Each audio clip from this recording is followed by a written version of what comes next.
Chaos is cracking through the calm facade of Salt Lake City, and at the center of the storm stands Lisa Barlow, determined, wounded, and more fired up than ever. This season hasn't just been dramatic, it's been suffocating. The accusations, the lies, the ice-outs, the whispered rumors behind closed doors, all of it piling on top of a woman who came into this franchise wanting to build, not break. And yet somehow, the more she tries to stand tall, the more people around her seem eager to watch her fall. But here's the twist. They might have picked the wrong woman to push into a corner. Before the drama hits its boiling point, do me a quick favor. Tap that like button and subscribe to the channel so you don't miss the next explosive chapter. It helps more than you know, and trust me, this story is just getting started. Now, back to the unraveling. Lisa Barlow says she has never felt tension like this. Not once in all her years navigating the icy peaks and fire pit lows of Real Housewives history. This year, she wakes up to hate. She wakes up to lies. She wakes up to a group of women who seem determined to crumble her experience while polishing their own. And what stings her most? She doesn't understand the why. Why target the woman who helped bring the show to Salt Lake City? Why try to crush someone who has built her brand, her friendships, and her reputation on directness and truth? Why keep pushing her into another bad season as if it's a sport? She says the pain is real, raw, constant. But she's also clear. There's only one castmate who hasn't joined the silent freeze, Meredith Marks, her longtime friend, her lone lifeline during the worst season yet. Still, Lisa refuses to let the ice out define her. She believes shutting someone out doesn't strengthen a group, it weakens it. And she knows exactly what she brings to the ensemble. I'm a good friend, she says. That's why they all want to be my friend. And maybe that confidence, that self-assurance, is exactly what some people can't stand. Because loyalty, real loyalty, is loud when it matters. And too many people this season have chosen silence. As filming moved forward, the weight only got heavier. The whispers got louder. The glances sharper. But the breaking point wasn't in Utah. It was in the Caribbean, on a below-deck charter headed straight into disaster canoeing. The trip that was supposed to be glamorous, unforgettable, and dramatic in all the right ways became the moment everything flipped. Suddenly, Lisa wasn't just being iced out, she was being accused of leaking information about her castmates. Accused of stirring up narratives, accused of playing a game she insists she's never played. But here's the twist. Lisa came prepared. She came with receipts. 6 years of being accused of things she didn't do, and 6 years of walking into reunions armed with evidence to prove everyone else wrong. She's not new to this. She's seasoned, battle-scarred, and tired, but still standing. And yet, one moment hurt more than the accusation itself. Heather Gay staying silent. Silent on stage. Silent on the panel. Silent when one sentence. Lisa wouldn't do that. Could have changed everything. Silence doesn't always stay quiet. Sometimes it screams. But in the middle of the chaos, someone else stepped up. Meredith Marks. Not just a co-star. A friend. A real one. Meredith didn't just defend Lisa. She questioned the entire narrative. She questioned why there's no footage of the alleged plane drama. She questioned why, if things were so horrible for Brittany, not one woman switched seats with her. She questioned the authenticity of every accusation being thrown like darts with no board in sight. Then came her son, Brooks Marks, a voice that carries its own weight in Bravo circles. He stood beside his mom and echoed what loyal viewers have seen for 5 seasons. The Marks family tells the truth. Every time. And every time, they've been proven right. The cracks in the cast's storylines are starting to show. The footage doesn't match the accusations. The reactions don't match the severity of the claims. And the people staying quiet might be saying more than the ones yelling. And in the middle of that storm, Lisa Barlow finds herself in unfamiliar emotional territory. She says she's maintained close friendships all her life. She's never experienced this kind of targeted isolation. She's never felt this level of exhaustion from people she films with. She's never had to wake up every morning preparing for another round of lies. The air around the cast didn't get lighter after the canoeing trip. It got thicker, heavier, almost claustrophobic. What started as tension turned into cold shoulders, and what began as cold shoulders turned into a quiet war. Every sideways glance, every unfinished sentence, every accidental comment felt pointed, calculated. designed to break someone's spirit without ever raising a hand. For Lisa Barlow, this wasn't entertainment. It wasn't storyline material. It wasn't TV. It was personal. Every step she took, someone questioned. Every word she spoke, someone twisted. Every attempt she made to create peace only sharpened the knives pointed at her back. It wasn't conflict. It was a campaign. And Lisa finally realized what she was up against.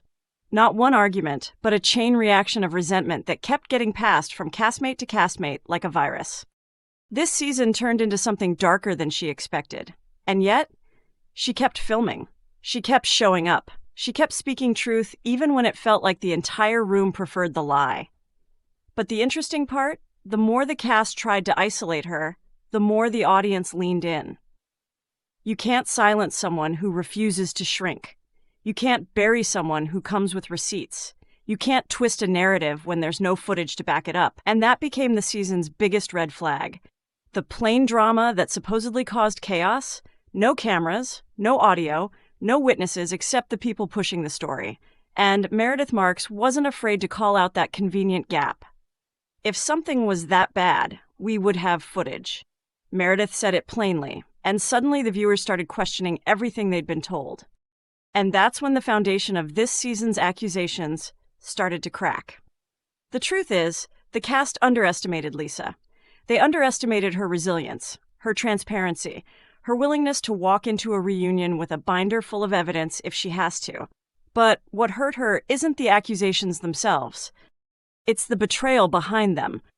Heather Gay's silence on that panel didn't just feel off. It felt like confirmation that some friendships only exist when convenient. Lisa didn't need Heather to defend every decision she makes, but she did expect her to speak up when someone was accusing her of something she firmly denies. And Heather's choice to sit quietly said everything. Silence can wound deeper than insults. It was in that moment Lisa realized something essential. Some of these women don't want peace. They want a storyline. And if ruining someone's experience gets them that storyline, they'll do it without blinking. But what they couldn't predict was the wave of support rising behind Lisa from the outside. Meredith stood by her. Brooks stood by Meredith. And viewers, the people who follow every argument, every reunion, every leaked snippet, saw the pattern. They saw the inconsistencies. They saw the emotional toll. They saw Lisa waking up to hate every morning and still pushing forward. And they started asking the question the cast didn't want anyone to ask. What if the accusations aren't true? What if this storyline isn't organic? What if someone is manufacturing the villain they need? Because there's something about a woman who's confident, outspoken, and unwilling to bow down that can create envy in places she didn't expect.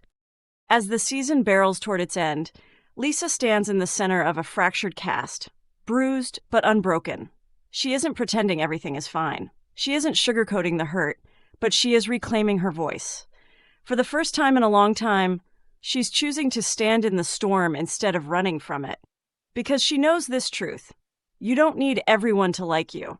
You don't need everyone to defend you. And you definitely don't need everyone to believe you when the receipts speak louder than their rumors. This entire experience, from the ice out to the fake whispers to the silent betrayals, has taught her something she didn't expect. That strength isn't about staying calm. It's about refusing to break even when people push you to the edge. And as the cameras shut off and the season closes, one thing becomes clear. Lisa Barlow isn't the villain of this story. She's the survivor of it. She's the woman who walked through a season designed to isolate her and came out with her truth intact. She's the one who stood in front of accusations and didn't back down. And she's the one who showed that even in reality TV, loyalty still matters. But here's the biggest twist. The people who tried to ice her out may be the ones who end up exposed in the end. Because the truth always finds its way out. And when this story reaches the reunion stage, those who stayed silent will have the hardest questions to answer. The lights drop. The music rises. The iconic reunion stage glows under the weight of everything that has happened this season. Every seat on that couch represents tension, secrets, and unspoken truths ready to detonate. And right at the center of it all, Lisa Barlow sits with her back straight, her expression calm, and a confidence that makes everyone else shift nervously in their chairs. She's not walking into a firing squad. She's walking into a reveal. The reunion begins with the expected tension. Clipped greetings, stiff smiles, eyes darting away instead of toward. But the energy feels different this year. The audience can sense it. The tension doesn't belong to Lisa. It belongs to the women who have run out of places to hide. Because today, the truth has a microphone. Andy Cohen starts gently, but as always, he starts pulling threads. The first questions hit like small pebbles: the plane drama, the canoe on trip, the ice out, the whispered accusations. Each woman tries to rehearse her version of events, but something unusual happens. Their stories don't match, their timelines slip, their tone falters, their certainty cracks. And when Andy turns the question to Lisa, she doesn't defend, she exposes. She walks through the events calmly, precisely, without raising her voice. She explains what was said, what was twisted, and what never happened. She's not emotional, she's not shaken. She isn't here to convince, she's here to clarify. And every detail she lays down makes someone else on that couch visibly uncomfortable. Then Meredith leans forward. Her voice is steady as she dissects the accusations one by one. She questions why the most dramatic storyline of the season conveniently had zero footage. She questions why empathy was suddenly a performance piece. She questions how rumors grew legs without a single verified source. For the first time, the narrative pushed all season is crumbling, and the women pushing it are scrambling for ground that's no longer there. Heather tries to soften her silence, offering an explanation about not wanting to insert herself, but Andy pushes further. The viewers want to know why she stayed silent if she didn't believe the accusation. Why she let the implication grow. Heather hesitates. Her reasoning wavers. Lisa listens, but she doesn't say a word. The truth is doing all the talking for her. Then the receipts come out. Lisa pulls out messages, dates, timelines, but not with drama, not with theatrics, with clarity, with intention, with finality. Every piece contradicts the accusations made against her. Every screenshot reveals another layer of manipulation. And the more she reveals, the quieter that couch becomes.